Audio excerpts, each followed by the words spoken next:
வணக்கம். Government has no business to be in the business. இதைத்தான் பிப்ரவரி 24ஆம் தேதி பிரதமர் மோடி அவர்கள் தன்னோட உரையில் குறிப்பிட்டிருந்தார். அதாவது மாடர்னைஸ் என்கிற பேரில், மானிட்டைஸ் என்கிற பேரில் அரசுக்கு சொந்தமான அனைத்து கம்பெனிகளையுமே வித்துவிடலாம். இந்த உத்தரவுக்கு பின், இந்த உரைக்கு பின் ஒட்டுமொத்த யூனியன் மினிஸ்டர்கள் கூட்டம் போட்டு அதற்கான வேலையில் இறங்கிவிட்டார்கள். பிரைவேட்டைசேஷனுக்கான அந்த தொடக்கம் இன்னைக்கு நடந்துவிட்டது.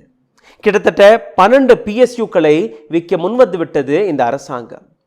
IDBI வங்கியை ஏற்கனவே வித்துவிட்டார்கள். அதற்கு பின் 2 அரசுக்கு சொந்தமான கம்பெனிகள் இன்னைக்கு விற்பனைக்கு தயாராகிவிட்டது. 100க்கும் மேற்பட்ட PSUக்களை இந்த அரசாங்கம் பட்டியல் போட்டு வெளிவிட்டு விட்டது. இந்த 12 PSUக்களை இதே வருடத்திற்குள் வித்துவிட வேண்டும் என்கிற அந்த அதிகாரப்பூர்வமான உத்தரவும் வெளிவந்து விட்டது. நம் நாட்டு யூனியன் மினிஸ்டர்களுக்கு, அதாவது 10க்கும் மேற்பட்ட துறையை சார்ந்த அந்த அமைச்சர்களுக்கு நம் நாட்டு மத்திய அரசாங்கம் ஒரு மிக முக்கியமான உத்தரவையும் போட்டிருக்கிறார்கள். அதாவது மார்ச் 31ஆம் தேதிக்குள் நீங்க செய்து வரும் அனைத்து வேலையுமே நிறுத்திவிடுங்கள். நீங்க எந்த வேலையுமே பார்க்க வேண்டாம்.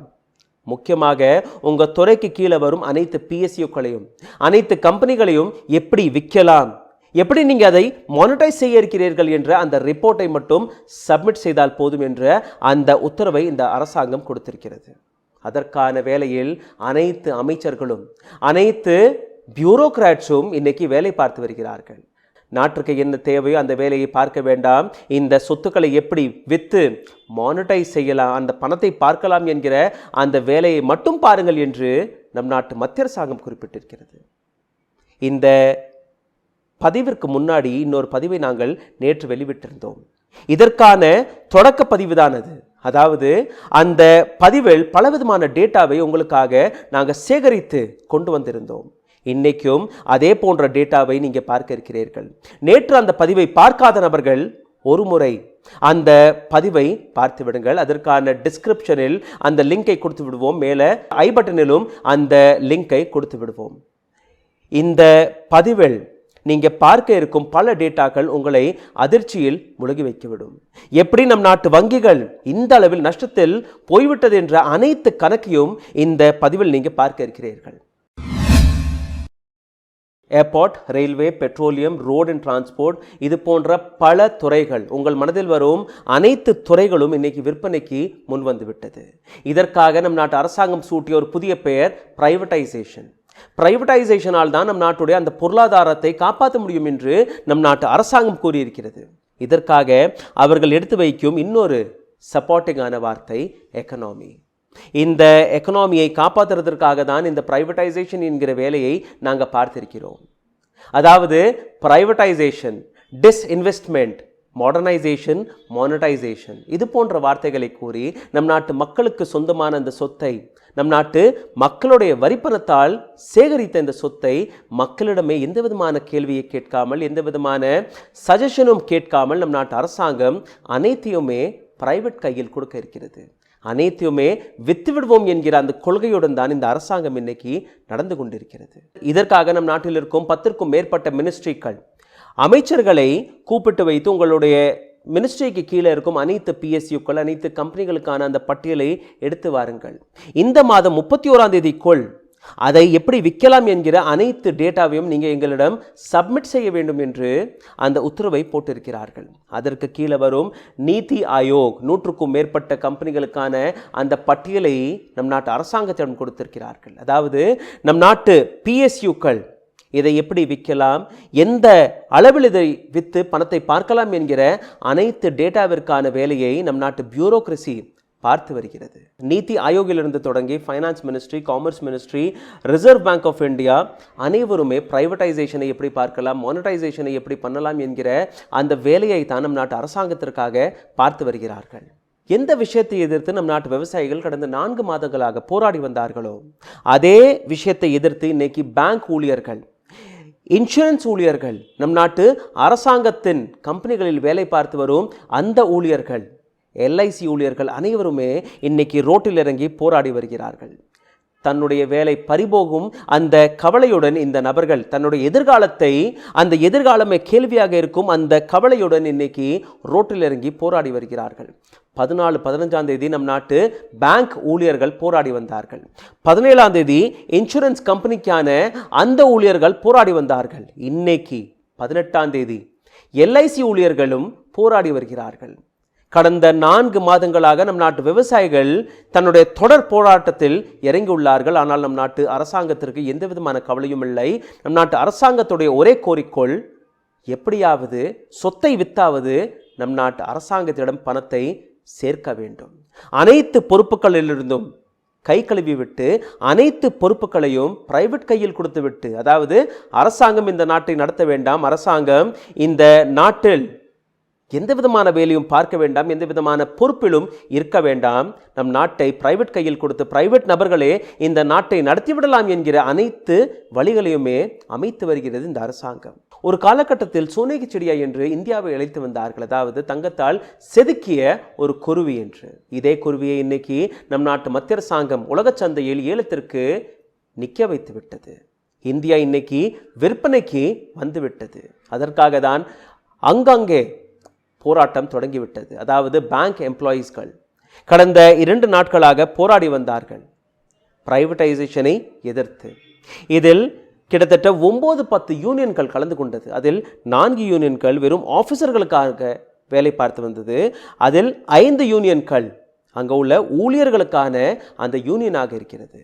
சிந்தித்து பாருங்கள், 10 லட்சத்திற்கும் மேற்பட்ட பேங்க் எம்ப்ளாயிகள் கூட இன்னைக்கு அரசாங்கத்திற்கு எதிரான இந்த பிரைவேட்டைசேஷனுக்கு எதிராக போராட்டம் செய்து வருகிறார்கள். ஆனால் அரசாங்கத்திற்கு எந்த விதமான கவலையும் இல்லாமல் தான் இருக்கிறது.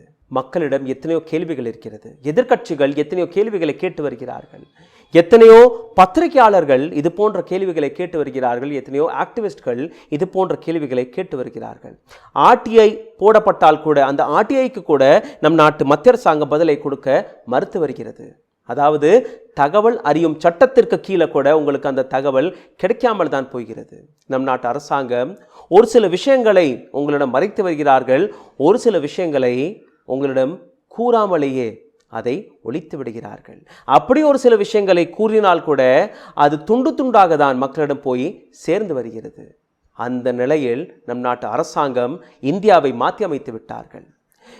லாக்டவுன் போடப்பட்ட காலகட்டம், அதாவது 2020ஆம் ஆண்டு 10,000த்திற்கும் மேற்பட்ட கம்பெனிகள் மூடப்பட்டு விட்டது. அந்த பட்டியலையும் கொஞ்சம் பார்த்து விடுங்கள். டெல்லியில் மட்டும் 2394 கம்பெனிகள் மூடப்பட்டது. உத்தரப்பிரதேசத்தில் 1936 கம்பெனிகள் மூடப்பட்டது. தமிழகத்தில் 1322 கம்பெனிகள், மகாராஷ்டிராவில் 1269 கம்பெனிகள், கர்நாடகாவில் 836 கம்பெனிகள் மூடப்பட்டது. சண்டிகரில் 501 கம்பெனி மூடப்பட்டு விட்டது. ராஜஸ்தானில் 469 கம்பெனிகள், தெலங்கானாவில் 404 கம்பெனிகள். இந்த மாநிலங்களில் கம்பெனிகளுடைய எண்ணிக்கை அதிகமாக இருக்கிறது. ஆனால் கம்பெனிகளே இல்லாத மாநிலங்கள் மிகவும் குறைந்த அளவில் எந்த மாநிலத்தில் கம்பெனி இருக்கிறதோ அது போன்ற மாநிலத்திலும் கம்பெனிகள் மூடப்பட்டன. உதாரணத்திற்கு மத்திய பிரதேசத்தில் 111 கம்பெனிகள், பீகாரில் 104 கம்பெனி, ஒரிசாவில் 78, சத்தீஸ்கரில் 47, பிரதமருடைய மாநிலமான குஜராத்தில் கூட 17 கம்பெனிகள் மூடப்பட்டு விட்டது. ஆக மொத்தம் 10,113 கமர்ஷியல் கம்பெனிகள் இன்னைக்கு இந்தியாவில் மூடப்பட்டு விட்டது. இதற்கான காரணம் என்ன? எதற்காக இந்த கம்பெனிகளை காப்பாற்ற முடியவில்லை? இதற்கான காரணம் இந்த நபர்களிடம் இருக்கும் அந்த இன்ஃப்ராஸ்ட்ரக்சர், இந்த நபர்களிடம் இருக்கும் அந்த வாய்ப்புகள். எந்த விதமான வாய்ப்பும் இல்லாமல் இவர்கள் இதற்கு மேல் கடனை வாங்க முடியாத நிலையில் தள்ளப்பட்டார்கள். இந்த நபர்களிடம் எந்த விதமான அரசு சப்போர்ட்டும் இல்லாத காரணத்தால், அதாவது அரசாங்க சப்போர்ட் இருந்திருந்தால், அந்த பொலிட்டிக்கல் சப்போர்ட் இருந்திருந்தால் இவர்களுக்கும் யாரோ ஒரு நபர் ரெக்கமெண்ட் செய்திருப்பார், இவர்களுக்கும் அந்த கடன் கிடைத்திருக்கும். நம் நாட்டு அரசாங்கம் எத்தனையோ நபர்களுக்கு அந்த ரெக்கமெண்டேஷனை செய்து அவர்களுக்கு கடனை வாங்கி கொடுக்கிறார்கள். அதனால் நம் நாட்டு வங்கிகள் எந்த அளவில் நஷ்டப்பட்டது என்று அந்த பட்டியலும் நீங்கள் பார்க்க இருக்கிறீர்கள். ஆனால் அந்த நபர்கள் கடனை பெற்று வெளிநாடுகளுக்கு தப்பி விடுகிறார்கள். ஆனால் இது போன்ற கம்பெனிகள் இந்தியாவிலேயே பிறந்து இந்தியாவிற்காகவே வேலை பார்த்து வந்த இந்த கம்பெனிகளுக்கு எந்த விதமான லோனும் கிடைக்காமல், எந்த விதமான அரசாங்க சப்போர்ட்டும் கிடைக்காமல் இந்த கம்பெனிகள் இன்னைக்கு மூடப்பட்டு விட்டது. 10,113 கம்பெனிகள். சிந்தித்து பாருங்கள், எத்தனை நபர்கள் இந்த கம்பெனியில் வேலை பார்த்து வந்தார்கள், எத்தனை நபர்களுக்கு இன்னைக்கு வேலை பறிபோய்விட்டது. இதற்கான காரணம் யார் என்று யாருமே கூறுவதில்லை. அதனால்தான் இன்னைக்கு நம் நாட்டில் ஆங்காங்கே போராட்டம் வெடித்து கொண்டிருக்கிறது. அரசாங்கத்திற்கு எதிராக, பிரைவேட்டைசேஷனுக்கு எதிராக. இந்த 10,113 கம்பெனிகளுக்கான இந்த டேட்டாவை அரசாங்கம் கொடுத்திருக்கிறது. அதாவது மினிஸ்ட்ரி ஆஃப் கார்ப்பரேட் அஃபேர்ஸ் என்கிற இந்த துறை தான் இந்த பட்டியலை வெளியிட்டிருக்கிறார்கள். அரசாங்கம் எந்த வழியில் இந்த கம்பெனிகளை விற்கலாம், எப்படி இந்த கம்பெனிகளை விற்று அதற்கான பணத்தை மானிட்டைசேஷன் என்கிற பெயரில் அரசாங்கத்தின் கஜானாவில் சேர்க்கலாம் என்கிற வேலையை தான் இந்த துறை பார்த்து வருகிறது. அதற்காக நீதி ஆயோக் வெளிவிட்ட ஒரு பட்டியலை நீங்கள் பார்த்து விடுங்கள். டோல் ரோடாக இருக்கட்டும், ports, cruise terminal, telecom infrastructure, oil and gas பைப்லைனாக இருக்கட்டும், டிரான்ஸ்மிஷன் டவராக இருக்கட்டும், ரயில்வே ஸ்டேஷனாக இருக்கட்டும், ரயில்வே துறையில் இருக்கும் பல துறைகளாக இருக்கட்டும், ஏர்போர்ட், ஸ்போர்ட்ஸ் ஸ்டேடியமாக இருக்கட்டும், மவுண்டன் ரயில்வேஸாக இருக்கட்டும், operation of metro station, warehouse, commercial complex போன்ற எத்தனையோ துறைகளை இன்னைக்கு மானிட்டைசேஷன் என்கிற பெயரில், பிரைவேட்டைசேஷன் என்கிற பெயரில் அந்த பட்டியலில் சேர்த்து விட்டார்கள். நீங்கள் சிந்திக்க முடியாத அனைத்து துறைகளும் இந்த பட்டியலில் சேர்ந்து விட்டது. அரசாங்கம் நாட்டை நடத்தக்கூடாது, அனைத்து அதிகாரமும் கார்ப்பரேட் கையில் போய்விட வேண்டும். வரும் 3 வருடத்திற்குள் அரசாங்கம் 5 லட்சம் கோடி ரூபாயை சேகரிக்க இருக்கிறது. அதற்காக 100க்கும் மேற்பட்ட அந்த அரசுக்கு சொந்தமான PSUக்களை விற்கிறதற்கான அந்த பட்டியல் தான் இது. ரயில்வே துறையை மட்டும் வைத்து அரசாங்கம் எதிர்பார்ப்பது 90,000 கோடி ரூபாய்க்கான அந்த லாபம். ரயில்வே துறையை ஊக்கப்படுத்தி அந்த லாபத்தை பார்க்கவில்லை இந்த அரசாங்கம்.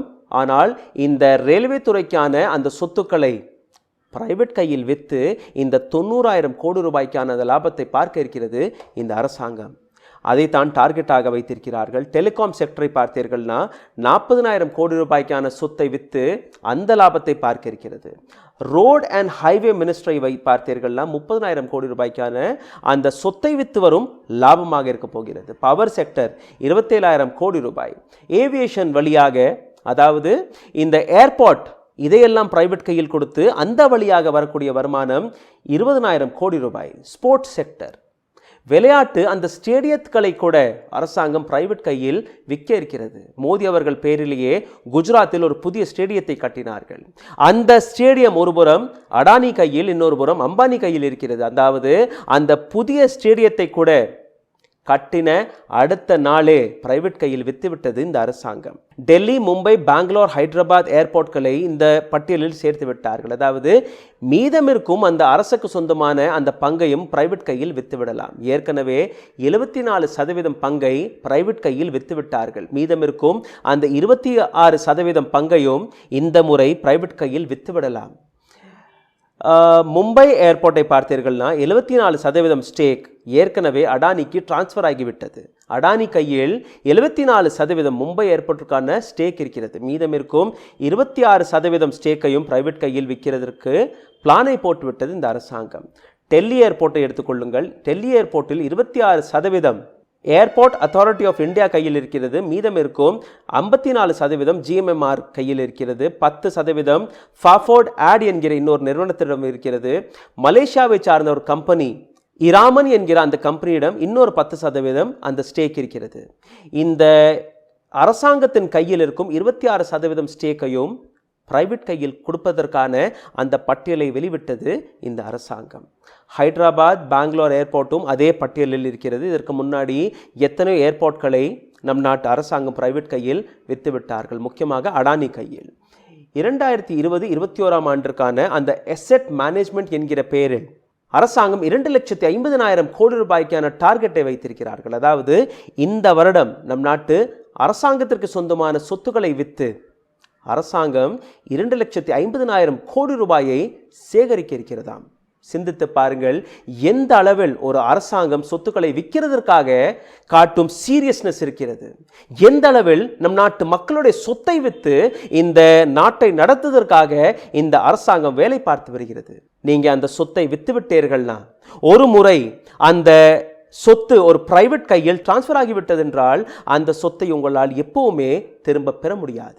பேங்குகளுக்கான கேள்விகள், அரசாங்கத்தை பார்த்து அந்த பேங்க் ஊழியர்களே கேட்டு வரும் அந்த கேள்விகளுக்கான அரசாங்கம் கொடுத்து வரும் பதில், எவ்வளோ ரூபாய் தான் உங்களுக்கு நாங்கள் கொடுக்க முடியும், எவ்வளோ ரூபாயை தான் உங்களை ஊக்கப்படுத்துவதற்காக ஒரு அரசாங்கத்தால் செலவு செய்ய முடியும் என்று.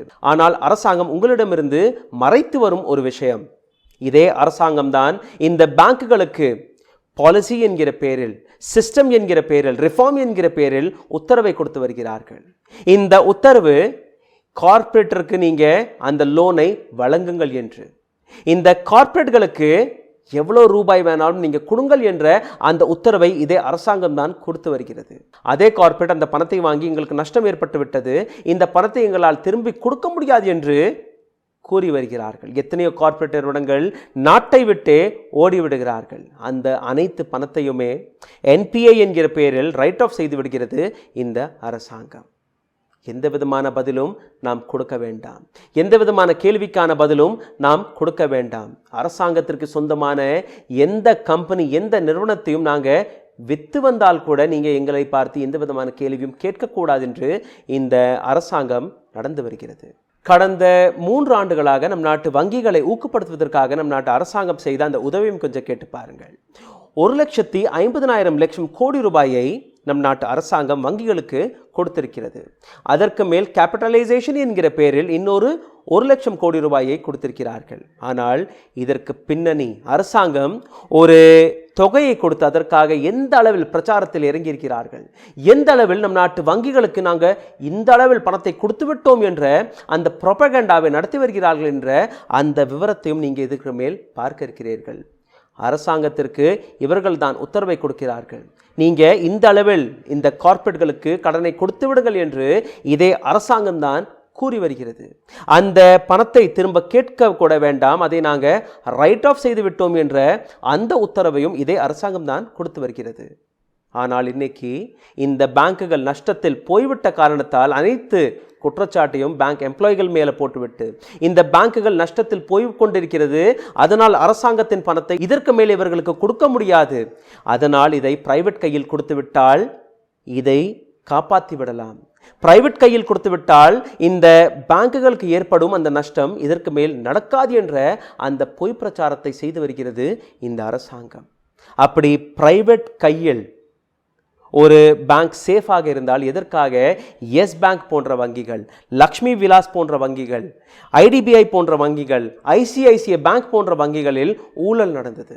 எதற்காக இந்த வங்கிகளில் இந்த அளவில் ஊழல் குற்றச்சாட்டு வந்தது? அப்படி ஒரு பேங்கை பிரைவேட் கையில் கொடுத்து விட்டால் அந்த பேங்க் மக்களுடைய பணத்தை ஏமாற்ற மாட்டார்கள் என்ற அந்த கேரண்டி நம் நாட்டு அரசாங்கம் ஏற்றுக்கொள்ளுமா? இந்த கேள்விக்கான விடயத்தை நம் நாட்டு ஃபைனான்ஸ் மினிஸ்டராக இருக்கட்டும் அல்ல பிரதமர் மோடி அவர்களாக இருக்கட்டும், அவர்கள் இந்த கேரண்டியை எடுத்துக்கொள்வார்களா? பேங்க் எப்படி நஷ்டத்தில் போனது, எப்படி இந்த பேங்கை சூறையாடினார்கள், எப்படி பேங்கோடைய நிலவரம் இந்த அளவில் மோசமாகிவிட்டது என்ற அனைத்து கதையும் இதற்கு மேல் கேட்க இருக்கிறீர்கள்.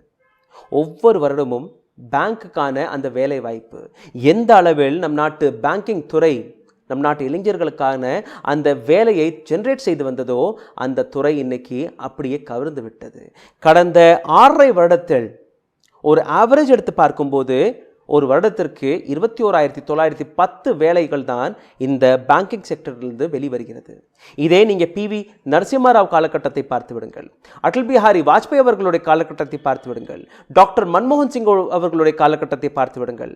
அந்த காலகட்டத்தில் ஆவரேஜ் எடுத்து பார்க்கும்போது ஒரு வருடத்திற்கு குறைஞ்சபட்சம் 66,111 வேலை வாய்ப்பை இந்த பேங்கிங் செக்டர் ஜென்ரேட் செய்து வந்தது. ஆனால் இன்னைக்கு மோடி அவர்களுடைய அரசாங்கத்தில் அது குறைந்து வெறும் 21,910 வேலை வாய்ப்பாக குறைந்து விட்டது. இன்னைக்கு பேங்கிங் செக்டருடைய நிலவரம் 4 மிக முக்கியமான பேங்குகள் விற்பனைக்கு வந்துவிட்டது. Bank of India, Indian Overseas Bank, Central Bank மற்றும் பேங்க் ஆஃப் மகாராஷ்டிரா. இந்த 4 வங்கிகளை தவிர மீதமிருக்கும் அனைத்து வங்கிகளுடைய நிலவரமும் இதே போன்றுதான் இருக்கிறது. இந்த வங்கிகளும் எப்போ மர்ஜர் ஆகிவிடும், எப்போ விற்பனைக்கு வந்துவிடும் என்று யாருக்குமே தெரியவில்லை. ஒட்டுமொத்த இந்தியாவில் 2014ஆம் ஆண்டு பார்க்கும்போது ஒட்டுமொத்த இந்தியாவில் 27 வங்கிகள் இருந்தது. இன்னைக்கு காலகட்டத்தில் அந்த வங்கிகள் குறைந்து 12ஆக மாறிவிட்டது. அடுத்த வருடம் இதே வங்கிகளுடைய எண்ணிக்கை 8ஆக மாறிவிடும்.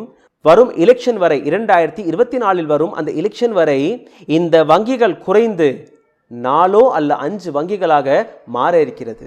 அதாவது அனைத்து வங்கிகளும் பிரைவேட் கையில் போய்விடும். கார்ப்பரேட் மட்டும்தான் இந்தியாவை ஆள இருக்கிறார்கள். அதற்கான அனைத்து வேலையும் இந்த அரசாங்கம் பார்த்துவிட்டது.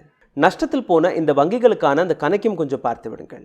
மார்ச் 31, 2019ஆம் ஆண்டு எந்த அளவில் என்பிஏ இந்தியாவில் இருந்தது, அதாவது டாக்டர் மன்மோகன் சிங்குடைய அரசாங்கத்தில் இருந்த என்பிஏவிற்கும் இன்னைக்கு மோடி அரசாங்கத்தில் இருக்கும் அந்த என்பிஏவுக்கான அந்த கணக்கு வாராக்கடன். பேங்க் ஆஃப் இந்தியா மார்ச் 31, 2014ஆம் ஆண்டு அதற்கான என்பிஏ 10,274 கோடி ரூபாய். அது அதிகரித்து 2019ஆம் ஆண்டில் 60,000 கோடி ரூபாயாக உயர்ந்துவிட்டது.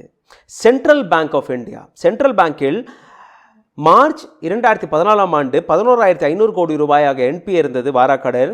அதே அதிகரித்து 40,000 கோடி ரூபாயாக உயர்ந்துவிட்டது 2019ஆம் ஆண்டு.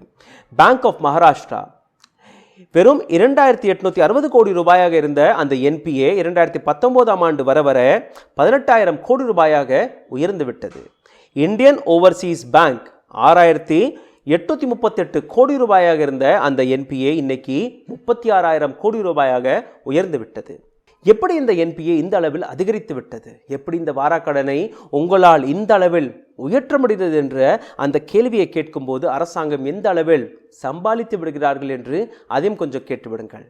இந்த என்பிஏ எங்களால் உயரவில்லை.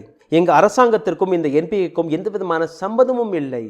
ஏற்கனவே இருந்த அந்த கடன் தொகை வட்டி போட்டு குட்டி போட்டு இந்த அளவில் உயர்ந்து விட்டது என்று இந்த அரசாங்கம் பதிலை கொடுத்து வருகிறார்கள். சிந்தித்து பாருங்கள். 1000% வட்டியை போட்டால் கூட இந்த தொகை வராது. அந்த அளவில் வட்டியை போட்டிருக்கிறார்களாம் இந்த கடன் தொகைக்காக. அதனால் இந்த என்பிஏ உயர்ந்து விட்டது. இந்த 4 வங்கிகள் விற்கப்பட இருக்கும். இந்த 4 வங்கிகளில் இருக்கும் அந்த என்பிஏ கூட்டி பார்த்தீர்கள்னா, சேர்த்து பார்த்தீர்கள்னா மொத்த தொகை 1,50,000 கோடி ரூபாய்க்கு அக்கம் பக்கத்தில் இருக்கிறது. இந்த 4 வங்கிகளில் வேலை பார்த்து வரும் ஊழியர்களுடைய எண்ணிக்கை 1,22,000 நபர்கள். இத்தனை நபர்களுடைய எதிர்காலம் என்னவாக இருக்கிறது? இத்தனை நபர்களுடைய அந்த வேலை வாய்ப்பு பறிபோக இருக்கிறது. ஆனால் அரசாங்கத்திற்கு எந்த விதமான கவலையும் அல்ல.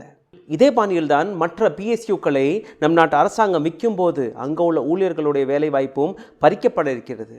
இதற்கு மேல் நீங்கள் பேங்குகள் எப்படி சூறையாடப்பட்டது, எப்படி பேங்குகளுக்கு நஷ்டம் ஏற்பட்டது என்ற அந்த கணக்கையும் ஆழமாக பார்க்க இருக்கிறீர்கள். முதலில் மன்மோகன் சிங்குடைய அரசாங்கத்தை பார்த்து விடலாம். டாக்டர் மன்மோகன் சிங்குடைய காலகட்டம், அதாவது 2009 தொடங்கி 2014 வரை பேங்க் வழியாக நம் நாட்டிற்கு வந்த அந்த லாபம் மட்டுமே 4,41,041 கோடி ரூபாய். இதே காலகட்டத்தில் நம் நாட்டு அரசாங்கத்தில் ஏற்பட்ட அந்த நஷ்டம் என்பிஏ நான் பெர்ஃபார்மிங் அசெட் வாராக்கடன் 1,92,534 கோடி ரூபாய். இந்த வந்த லாபத்திலிருந்து இந்த நஷ்டத்தை நீங்கள் கழித்தால் கூட நம் நாட்டிற்கு கிடைத்த லாபம், வங்கிகள் வழியாக நம் நாட்டிற்கு கிடைத்த லாபம் 2,48,507 கோடி ரூபாய். இது டாக்டர் மன்மோகன் சிங்குடைய அந்த கடைசி 5 வருடத்தில்.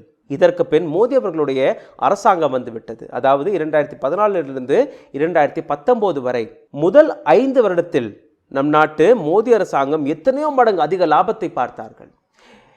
அந்த பேங்க் வழியாக நாட்டிற்கு கிடைத்த லாபம் மட்டுமே 7,49,114 கோடி ரூபாய். ஆனால் இதே காலகட்டத்தில் ஏற்பட்ட அந்த நஷ்டம் என்பிஏ 8,92,972 கோடி ரூபாய். நெகட்டிவில் போய்விட்டோம். முதல் 5 வருடத்திலேயே நம் நாட்டிற்கு ஏற்பட்ட நஷ்டத்தை கொஞ்சம் கேட்டு பாருங்கள். -1,43,858 கோடி ரூபாய் முதல் 5 வருடத்தில் நாம் நஷ்டத்தில் போய்விட்டோம். அதாவது ஒட்டுமொத்த இந்தியன் பேங்கிங் செக்டரே சிதைந்து விட்டது. அனைத்து பேங்கிங் செக்டருமே மைனஸில் போக தொடங்கிவிட்டது. இதை இன்னும் கொஞ்சம் நீங்கள் கவனமாக கேட்க வேண்டும், ஆழமாக புரிந்து கொள்ள வேண்டும். அதனால் நீங்கள் வருடக்கணக்காக, அதாவது ஒவ்வொரு வருடத்திற்கான கணக்கையும் நீங்கள் புரிந்தால் மட்டும்தான் எப்படி இந்த பேங்கிங் செக்டர் இந்த அளவில் நஷ்டத்தில் போனதென்ற அந்த கணக்கை உங்களால் புரிந்து கொள்ள முடியும். முதல் வருடம், அதாவது மோடி அரசாங்கத்தின் முதல் வருடம் 2014-15 கணக்கு. வந்த லாபத்தை பாருங்கள், 1,37,817 கோடி ரூபாய் நம் நாட்டிற்கு கிடைத்த லாபம். ஆனால் அந்த வருடம் ஏற்பட்ட நஷ்டம் என்பிஏ 76,837 கோடி. லாபத்தையும் நஷ்டத்தையும் கூட்டி கழித்து பார்த்தால் நம் நாட்டிற்கு கிடைத்த லாபம் 2014-15 60,980 கோடி ரூபாய். அடுத்த வருடம், அதாவது 2015-16 நம் நாட்டிற்கு அந்த நஷ்டம் வர தொடங்கிவிட்டது. வங்கிகள் நஷ்டத்தில் போக தொடங்கிவிட்டது. 2015-16 அந்த கால்குலேஷன் வந்த லாபம் 1,36,936 கோடி ரூபாய் லாபம் வந்தது. ஆனால் ஏற்பட்ட நஷ்டம் என்பிஏ 1,60,303 கோடி ரூபாய். அந்த முதல் வருடத்திலேயே நம் நாட்டு வங்கிகள் நெகட்டிவில் போக தொடங்கிவிட்டது. நம் நாட்டிற்கு கிடைத்த அந்த நஷ்டத்தொகை 23,367 கோடி ரூபாய்.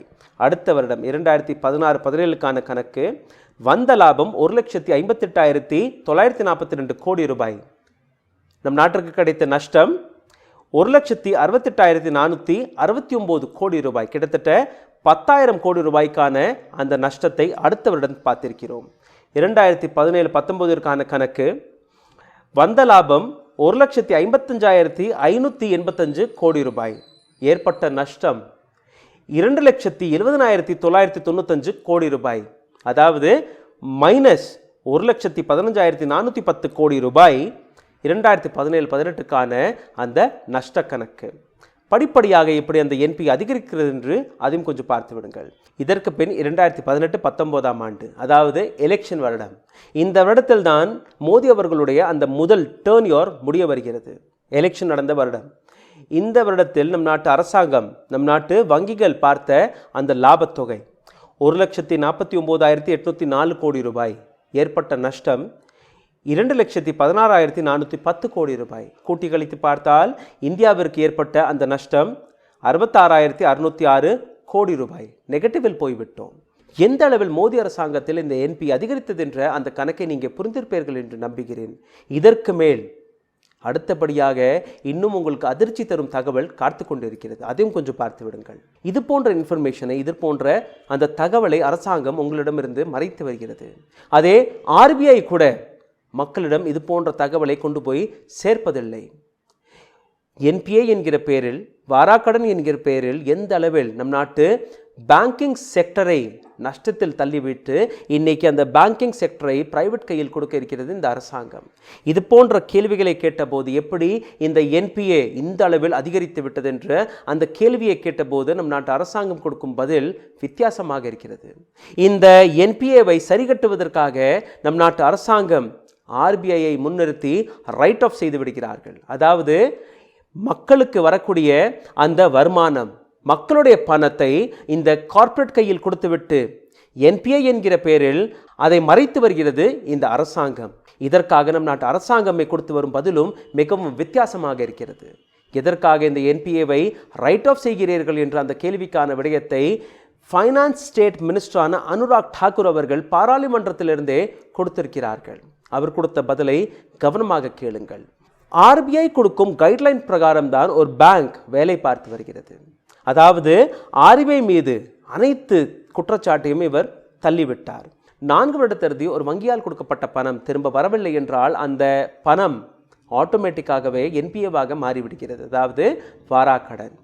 இந்த கடன் பட்டியல் அதிகரிக்கும் போது அந்த பேங்கை பிரைவேட் கையில் விற்க சிரமம் ஏற்படுகிறது. அதாவது யார் அந்த வங்கியை வாங்க வருகிறார்களோ அந்த பேலன்ஸ் ஷீட்டை பார்த்து இந்த வங்கிக்கு இந்த அளவில் கடன் இருக்கிறது என்று அந்த பேங்கை வாங்க முன்வர மாட்டார்கள். அதனால் அந்த பேலன்ஸ் ஷீட்டை சரிகட்டுவதற்காக அந்த வங்கியால் கொடுக்கப்பட்ட பணம் என்பிஏவாக இருக்கும் அந்த பணத்தை ரைட் ஆஃப் செய்து விடுகிறோம்.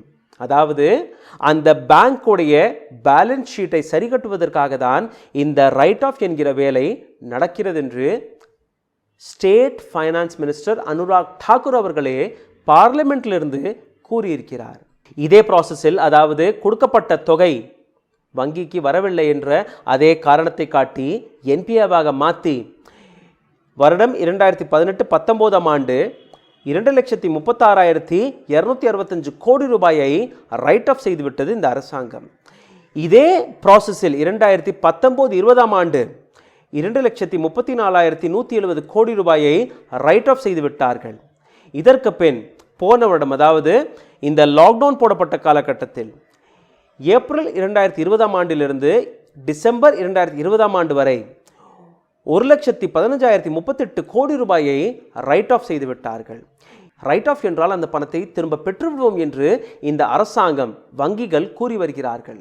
அப்போ எந்த அளவில் நம் நாட்டு மக்களுக்கான அந்த பணத்தை ரைட் ஆஃப் செய்திருக்கிறார்கள், எந்த அளவில் அந்த பணத்திலிருந்து ரிகவரி நடந்திருக்கிறது என்ற அந்த கணக்கையும் கொஞ்சம் பார்த்து விடுங்கள். முதல் 3 வருடத்தில், அதாவது 2018 தொடங்கி 2020 டிசம்பர் வரை நம் நாட்டு அரசாங்கம் ரைட் ஆஃப் செய்த அந்த தொகை மட்டும் 5,85,473 கோடி ரூபாய். வசூலித்த தொகையும் நீங்கள் கொஞ்சம் கேட்க வேண்டும், கவனமாக கேளுங்கள். இது லட்சத்தில் அல்ல, கோடியில் அல்ல, வெறும் 68,000 ரூபாய். 1 லட்சம் ரூபாய் கூட முழுமையாக இவர்களால் ரிகவர் செய்ய முடியவில்லை. ஆனால் இவர்கள் கொடுக்கும் பதில் ரைட் ஆஃப் என்றால் அந்த பணத்தை நாங்கள் திரும்பி பெற்றுவிடுவோம் என்று. எத்தனை ரூபாயை இவர்கள் அளித்திருக்கிறார்கள், ஆனால் எத்தனை ரூபாயை ரெக்கவர் செய்திருக்கிறார்கள் என்று நீங்களே கணக்கு போட்டு பார்த்து விடுங்கள். வெறும் 68,000 ரூபாயை மட்டும்தான் இந்த அரசாங்கம் 3 வருடத்தில் கொடுக்கப்பட்ட அந்த ரைட் ஆஃபிலிருந்து வசூல் பண்ணியிருக்கிறார்கள். கடைசியாக நம் நாட்டு அரசாங்கம் எடுத்து வைத்த அந்த என்பிஏக்கான தொகையும் கொஞ்சம் கேட்டுவிடுங்கள். எந்த அளவில் நம் நாட்டு அரசாங்கம் இன்னும் மக்களை ஏமாற்ற மட்டும்தான் பார்க்கிறார்கள். எப்படி ஆர்பிஐ கூட இந்த தகவலை உங்களிடம் கொடுக்க மறுத்து வருகிறார்கள். துண்டு துண்டாக உங்களிடம் அந்த செய்திகள், அந்த இன்ஃபர்மேஷன் வந்து சேருகிறது. அரசாங்கம் கொடுக்கும் டேட்டா படி என்பிஏ 7,56,560 கோடி ரூபாய். இதே என்பிஏவுடன் இவர்கள் ரைட் ஆஃப் செய்த தொகையை சேர்த்து விட்டீர்கள்னா, கூட்டி பார்த்தீர்கள்னா இந்த தொகை 13,42,033 கோடி ரூபாயாக அதிகரித்து விடுகிறது. இதை தவிர மீதமிருந்த அந்த என்பிஏ, அந்த மீதமிருந்த மற்ற தொகையும் சேர்த்து பார்த்தீர்கள்னா இந்த தொகை 18 லட்சம் கோடி ரூபாயாக உயர்ந்து விடுகிறது. அது மட்டுமில்லை, இதற்கு மேலேயும் இருக்கிறது. இந்த டாக்ஸ் ரிலீஃப் என்கிற பேரில் இந்த கார்ப்பரேட்டருக்கு நம் நாட்டு அரசாங்கம் கொடுத்து வரும் அந்த ரிபேட்களை நீங்கள் சேர்த்து பார்த்தீர்கள்னா இந்த தொகை 25 லட்சம் கோடி ரூபாயையும் தாண்டி விடுகிறது. அரசாங்கம் காட்டுவது வெறும் 7,56,560 கோடி ரூபாய். ஆனால் உண்மை 25 லட்சம் கோடி ரூபாய் நம் நாட்டு மக்களுடைய பணம் சூறையாடப்பட்டிருக்கிறது. சிந்தித்து பாருங்கள். நம் நாட்டு மக்களுடைய அந்த பணம் நம் நாட்டு வங்கிகளில் சிறுக சிறுக சேர்த்து வைத்த அந்த மொத்த தொகை 146 லட்சம் கோடி ரூபாய். அதிலிருந்து 25-30 லட்சம் கோடி ரூபாயை நம் நாட்டு அரசாங்கம் மறைத்து விட்டால், அந்த பணத்தை கார்ப்பரேட்டிடம் கொடுத்து மறந்து விட்டால் யாருக்கு தெரிய போகிறது என்று இந்த அரசாங்கம் நினைத்து கொண்டிருக்கிறது. இந்த நாட்டில் வாழும் நபர்கள் 135 கோடி மக்கள். இந்த 135 கோடி நபர்களிலிருந்து 20-30 லட்சம் நபர்கள் இறந்துவிட்டால் கூட யாருக்கு கவலை என்று இந்த அரசாங்கம் நடந்து கொண்டிருக்கிறது. நம் நாட்டு மக்களால், நம் நாட்டு மக்களுடைய பணத்தால் சேகரித்த இந்த சொத்தை மக்களிடம் கேட்காமலேயே நம் நாட்டு அரசாங்கம் இன்னைக்கு வித்து வருகிறார்கள். கடந்த 4 மாதங்களாக நம் நாட்டு விவசாயிகள் போராடி வருகிறார்கள்.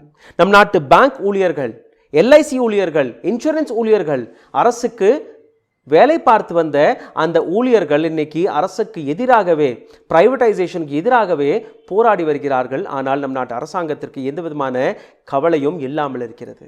நம் நாட்டு அரசாங்கம் அனைத்தையுமே வித்து விடுங்கள், அனைத்துமே நீங்கள் பிரைவேட் கையில் கொடுத்து விடுங்கள். 5 லட்சம் கோடி ரூபாய்க்கான டார்கெட்டை நாங்கள் வைத்திருக்கிறோம். அப்போதான் இந்தியா 5 ட்ரில்லியன் எக்கானமியாக மாற இருக்கிறது என்று நம் நாட்டு பிரதமர் மோடி அவர்கள் கூறியிருக்கிறார். India has no business to be in the business என்று அவர் கூறிய வார்த்தைக்கான அர்த்தம் இதுவாக தான் இருக்கிறது. சிந்திக்க வேண்டும், சிந்தியுங்கள். நன்றி, வணக்கம்.